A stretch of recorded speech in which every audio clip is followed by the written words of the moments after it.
اللہ کے پیغمبر نے 3 موقعوں پہ جھوٹ بولنے کی اجازت دی ہے. ان میں سے ایک موقع یہی ہے کہ جب آپ اپنی عورت کو بیوی کو خوش کرنا چاہیں تو ہم بھی آپ جھوٹ بول سکتے ہیں.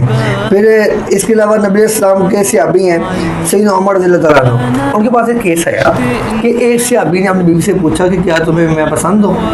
اس نے کہا ہاں مجھے پسند ہو. تو اس نے کہا تمہیں اللہ کی قسم ہے آپ بتاؤ. اس نے کہا کہ تمہیں اللہ کی قسم ہے سچ بول دو کہ تم واقعی مجھ سے محبت کرتی ہو؟ اس نے کہا کہ نہیں میں آپ سے محبت نہیں کرتی. جب قسم دے دی تو اس نے کہا کہ میں آپ سے محبت نہیں کرتی.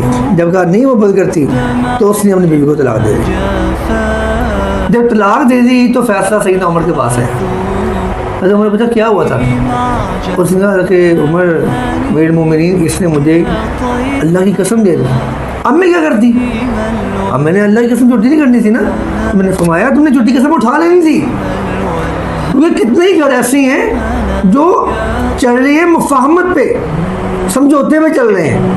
ہر گھر میں ہر میاں بیوی کے درمیان محبت کا رشتہ نہیں ہوتا. تو اس لیے گھر بچانے کے لیے شوق خوش کرنے کے لیے جھوٹی قسم اٹھا سکتے ہیں, ٹھیک ہے, لیکن اس میں دھوکہ نہ ہو. یہ نہ ہو کہ مرد یا عورت کہیں باہر لگے ہوئے ہیں اور شوہر کو مطمئن کرنے کے لیے جھوٹی قسم اٹھائی جا رہی ہے. یہ نہ ہو. مصالحت کے لیے, زندگی کو بہتر بنانے کے لیے, خوشگوار بنانے کے لیے آپ کو اس چیز کی اجازت ہے کہ آپ وہاں پہ ایسا کر سکتے ہیں.